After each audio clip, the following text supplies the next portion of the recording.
Hey creatives, I'm your host Aylin Wild and this is my podcast Empathy Machine. Thank you so much for tuning in. If this is your first time, welcome. In this podcast, I discuss films, give you videography tips and tricks, and unpack other creative topics. In today's episode, I'll be discussing B-roll, what it is, where it comes from, where it's used, and how you should use it for your projects. If you've ever seen any film or video, chances are you've seen B-roll footage. Stay tuned to find out what it is.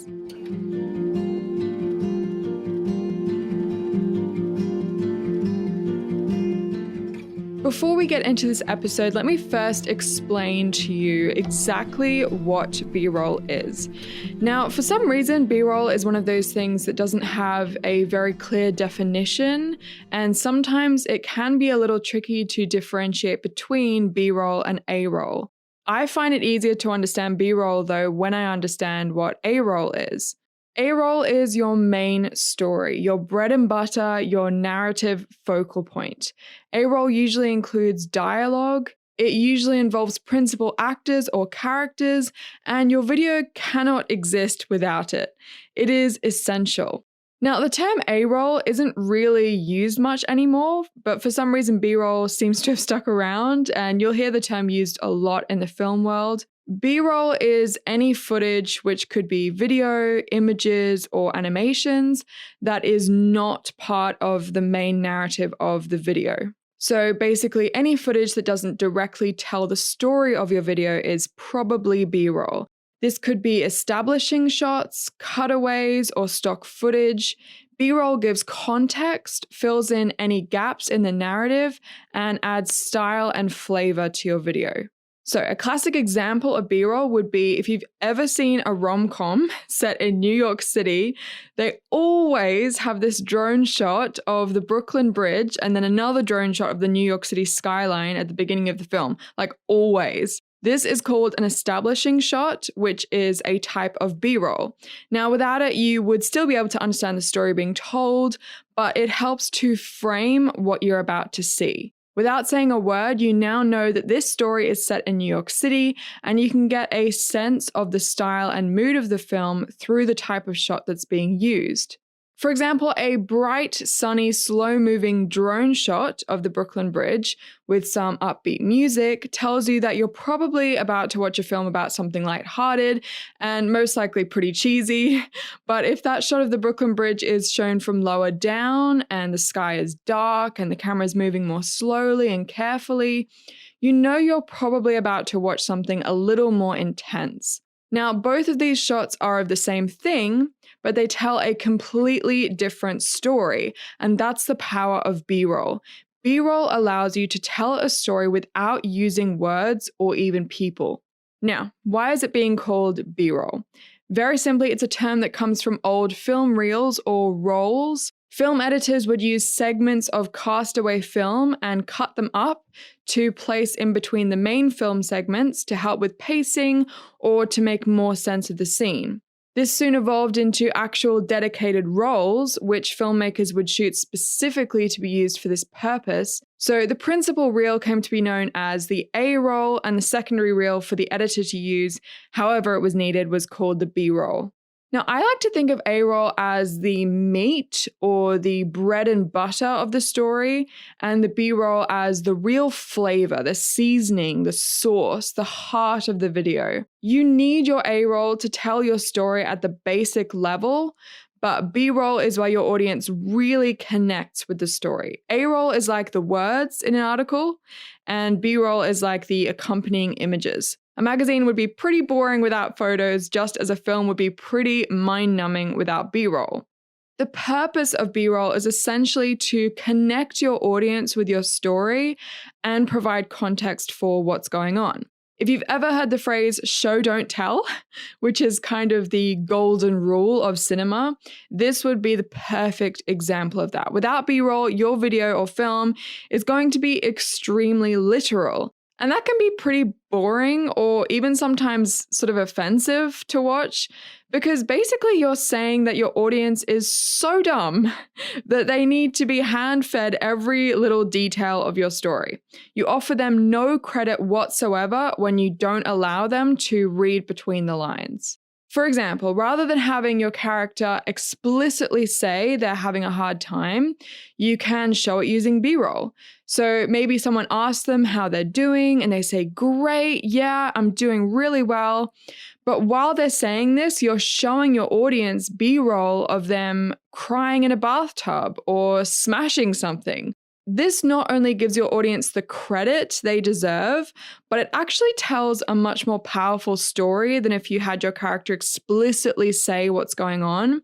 It's almost like you're being given behind the scenes access to their thoughts, and it allows you to connect and empathize with the story in a way that's very difficult, if not impossible, to do without it.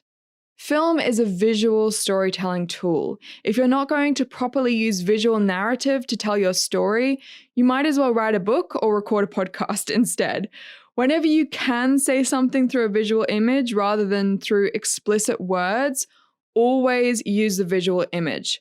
Let the footage be the storyteller, not the spoken words. B-roll can be such a powerful tool to add authenticity and emotion to what a character is saying. It allows you to become fully immersed in someone's head. And I think one of the most powerful examples of B-roll I've seen recently is from a Netflix documentary called My Beautiful Broken Brain. It's actually quite a simple story.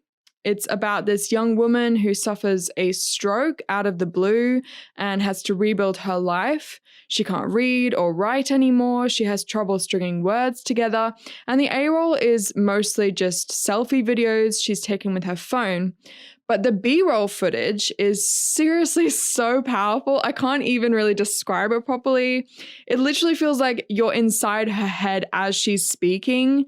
You know, like she talks about being in the back of an ambulance and you see this footage shot as if it's from her perspective. So it's sort of out of focus. It's quite jumpy and you feel as if you yourself are lying in the back of that ambulance and trying to make sense of what's happening. There's another scene where she talks about walking down the streets of London and having this distorted vision. And you see this footage as if you are walking down the streets of London and you start to see weird colors. The right side of the screen is quite dark and distorted because her right eye doesn't work properly. And it's all kind of warped and strange. And it's really very simple techniques, but somehow it totally immerses you in the head of this woman, and you really start to feel scared and concerned for her. Now, if these shots weren't in there, you would still feel a certain level of compassion for her, but you definitely wouldn't feel the same level of connection as actually seeing what she sees. I've heard lots of stories about brain injury, hallucinations, strokes, but I've never felt that level of connection with it like it was actually happening to me. And that's the power of B-roll. Sometimes you can use B-roll without words to convey meaning. So, for example, some footage of a swing in an empty park might be used to enhance a general feeling of loneliness, or a raindrop slowly trickling down a window pane might enhance the feeling of isolation or sadness. And you can even have an entire sequence of B-roll, like a montage sequence of seasons changing. There's a sequence like that in a film I just watched on Netflix called Tigertail, where there is a whole sequence of the main character closing the security shutter of the shop he owns. It's literally just him locking it up over and over again with the seasons changing around him. And it's there to show you, firstly, that time has passed, but secondly, that his life is almost meaningless. All he's doing is shutting the same door season after season, and you feel quite hopeless watching him because you know that his life isn't changing perhaps like you thought it might.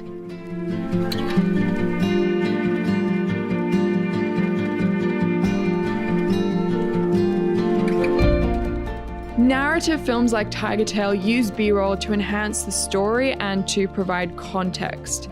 Another example would be the wheat field scene in Gladiator, where you see the hand of the main character running over wheat in a wheat field. And it's literally just Russell Crowe's double's hand as he's walking along, brushing over this wheat. But it's a very powerful and moving scene because it gives you insight into the mind of the character.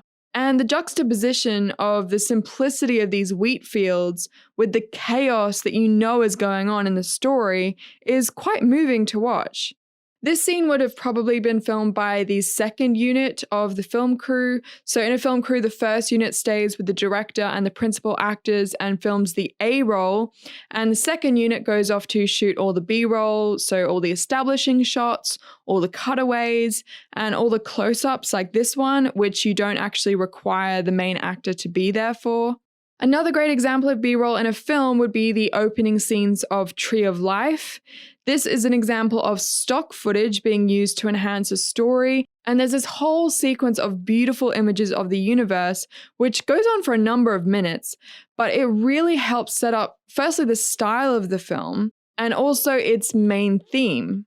In documentaries, B-roll is used to add interest and to hide jump cuts. So a lot of documentaries are sort of centered around interviews, but they'd be pretty boring if that's all they were. You'd literally be sitting there watching people talk at you for an hour and a half. So they use B-roll to go over the top of this footage so you can actually see what they're talking about. So for example, if you have someone talking about how they love to go for long walks in the park with their dog, you would see footage of them walking in the park with their dog. Or if they're talking about how lovely their town is, it helps to actually see this lovely town so you can emotionally connect with what they're saying. It's also used to hide jump cuts in the A-roll. So if a person's speaking and they go on for too long, or they mumble or stutter, which is inevitable, you obviously would want to cut this footage out. But if you just cut it out without putting anything over the top of it, you would see a jump cut, which is quite jarring to watch. B-roll is also used as a transition between A-roll clips.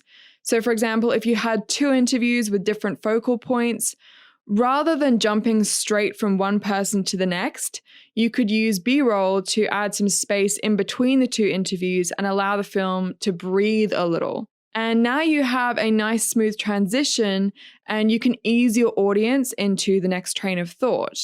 Usually, not always, but usually B-roll is shot with no sound, so you will often have the sound of your A-roll footage to go underneath it. In TV shows like Modern Family, B-roll is used a lot to establish where you are. So for example, if you're about to see footage of Jay and Gloria, you would first see an establishing shot of their house. This is also used a lot in sitcoms like Friends or Seinfeld. If you're about to see footage from inside the apartment building, you would first see a shot of the apartment building. It also helps you to frame in your mind where the action is taking place rather than having to imagine a building. Because in reality, this is all obviously happening on a set and you know that. But if you first see a shot of an apartment building, you're much more likely to engage in the idea that this is all actually happening in that building, even though you know it's not. In reality shows like First Dates, sometimes you might not even be aware that you're watching B-roll footage. So for example, if the show wants you to think a date is going badly, rather than showing you the whole date, they might just show you some A-roll footage of one of the daters telling a joke, and then some B-roll footage, which you think is A-roll, of the other person eating their food or rolling their eyes in response. In actual fact, that person may have laughed at that joke, but in order to tell the story they want to tell, they want the other person to look unimpressed, so they use other unrelated footage to guide you into that narrative and come to the conclusion they've laid out for you. And in this case, it's simply a time issue. They don't have time to show you the whole scenario play out, so they're giving you a taste of it by constructing a narrative for you using a combination of A-roll and B-roll footage. Wedding videos are notorious for using tons of B-roll footage, usually more than the A-roll footage itself. If you've ever seen any wedding videos ever, they're mostly slow motion B-roll of the beautiful surrounding countryside, the bride and groom hugging each other and looking lovingly into each other's eyes, the guests dancing. They rely heavily on B-roll, so if you're a wedding videographer, you should probably keep that in mind. One of the first weddings I covered, I literally didn't have any A-roll because for various reasons, I couldn't actually film the service with sound. So all I had was a bunch of B-roll and the audio from the speeches. So what I did was I overlaid this audio over the B-roll footage and managed to create a narrative story out of it. In TV news, B-roll is used a lot as well. Otherwise, you would just be sitting there watching someone reading from a teleprompter, which would be very dull indeed. B-roll is used here to enhance the impact of the story and keep you engaged. For example, a story about obesity might have B-roll of overweight people walking down the high street or eating McDonald's. Or a story about how many people sign up for gym memberships might use B-roll of people in a gym or on a treadmill. And a lot of these stories use the same pieces of footage in a loop. So, you're watching the same overweight person walking down the street 3 times, but at least you're not sitting there watching someone reading from a teleprompter. B-roll also adds to the gravity of a news story. So, for example, footage of bombs falling or drone shots of floods or fires add a lot more interest and help you to really connect emotionally with a story in a much deeper way than if you were just watching the news anchor talking at you.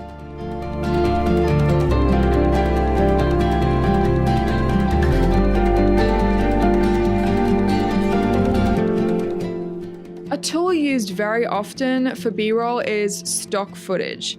Stock footage is perfect for B-roll because it's sometimes very difficult to actually film everything you need yourself.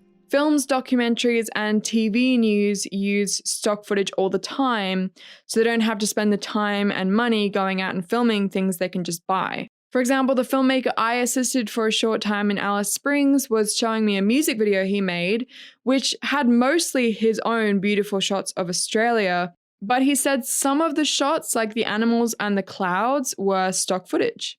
I made a promo video once for a men's conference that was 100% made up of stock footage. I had very little time and resources to pull this off, so I literally recorded a voiceover of someone reading a script and overlaid it with really great stock footage of a man walking, a man driving in the mountains, just different shots relating to what was being said, and it went down really well. Everyone loved it and thought it was amazing. So stock footage can be a really valuable tool for when you really just need something you don't have, like an aerial shot of a town if you don't have a drone. And there's a lot of great stock footage sites out there. I use VideoBlocks, but there's also Pond5, Adobe Stock, Getty Images, Dissolve, Pixabay. Just have a look online and you'll find tons of great websites.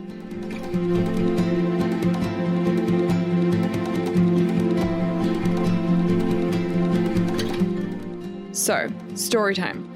Before I knew anything about B-roll, I would film interviews and have this huge problem of not knowing what to do with the jump cuts. I'd research different transitions and cuts, but essentially all I found were a load of articles telling me that jump cuts were a narrative tool used in film to signify the passage of time. And I'd be like, okay, well, I don't want to show the passage of time, but I don't understand how it's possible to edit an interview without editing stuff out. I got so frustrated and stressed because these videos I was making were being seen every week by hundreds of people, and I knew that there was something wrong with them, but I didn't know how to fix it. And eventually I did manage to stumble across some videos talking about B-roll, and I decided to give it a try.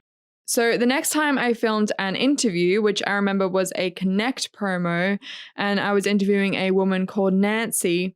And after I'd finished asking her my questions, I psyched myself up and managed to ask her if she would mind staying a few minutes so I could film some B-roll of her. And I remember my best friend Rachel was there and I got her to talk to her. And I just filmed Nancy from different angles, her hands and her lap, some close-ups, some from further away. I got footage of her laughing and some of her looking concerned, which was probably really just her looking awkward, but it worked perfectly for what I was after. I also remember I started and stopped the interview recording a little before and after we'd done the interview, so I'd have some footage I could use from that as well. And I wouldn't necessarily recommend doing this, to be honest, because it does look a little bit strange when you have footage of someone speaking and then suddenly they're laughing, but it's essentially the same shot. And it just looks quite weird because your brain doesn't really understand what's going on for a while. But yeah, I remember feeling so relieved when I got into the edit and I had all this extra footage to put on top of the interview to hide my jump cuts. And honestly, I was so proud of that video. I think that's probably the moment I felt like I could actually do it and that I wasn't as terrible an amateur as I thought I was. And that is the beauty of harnessing the power of B-roll.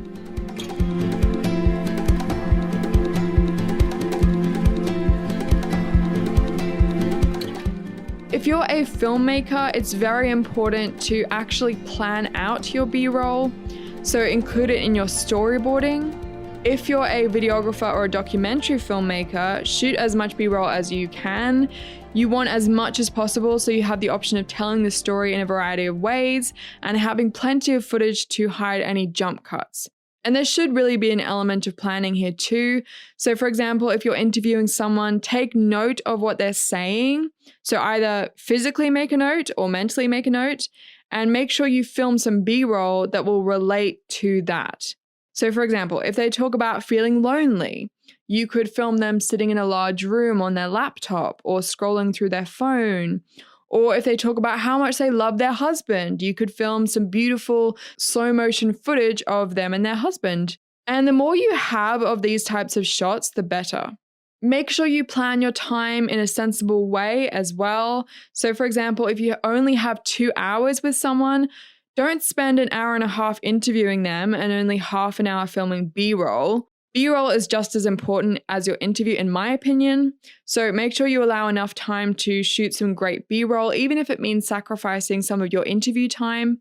You could also maximize your time by getting the person you're interviewing to give you a list of some places close by that would be great for filming before you even show up. Or you could do some research yourself, of course. That way you show up, you film your interview, you go straight to your other locations, and you get the shots you need. Another good practice to get into is to plan your shots around the mood and feel of your interview. So for example, maybe the first part of your interview is happy and carefree, and then all of a sudden they start talking about how they used to struggle with anxiety and depression. Make a mental note and then film your shots accordingly. So depending on the mood, you can film your B-roll in a variety of styles to fit with what the person is talking about. So they might talk about how they're running their own business and they feel free to live the life they want, and you're shooting B-roll of them walking in a park. You could have a medium shot of them walking and looking up or off to the side and smiling slightly, filmed in slow motion. But if you know they also talk about anxiety and depression, you could film them again closer up, looking down or past the camera without smiling. Both of these can be shot at the same time and yet convey completely different emotions. Think of your B-roll as evidence to support your A-roll. Also, make sure you shoot your B-roll using a variety of shot types. So some close-ups, some medium shots, some establishing shots, some from the side, some from overhead, some from below. Have as much variation as possible so you have lots of interesting options to choose from later, depending on the vibe you're going for. B-roll is also the time you want to be thinking about frame rate. While A-roll will mostly be shot at a standard frame rate of 24 frames per second, your B-roll can be shot at 30, 60, or 120 frames per second to use as slow motion, or in a faster frame rate to use for a hyperlapse. If you haven't already, check out my episode on frame rates where I explain this in much further detail. But essentially, when you film at a higher frame rate, you have the option of slowing down or speeding up your footage for a more cinematic or moody feel. It also enables you to extend your shots if you're filming in slow motion over a longer period of time and gives you more to work with. I would recommend shooting a variety of frame rates depending on what you're shooting, just because you don't want every single B-roll shot to be in slow motion. This can get quite boring quite quickly and may cause your audience to lose focus. So keep it interesting by varying your speeds and incorporating some still footage as well to keep your audience engaged the whole time.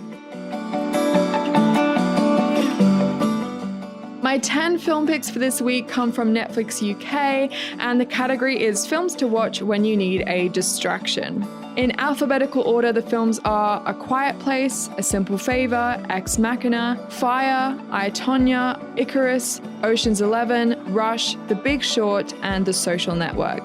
Head on over to alienwildmedia.com/filmlists and let me know which of these is your favorite and which engaging film that's not on there that you think people should check out as well.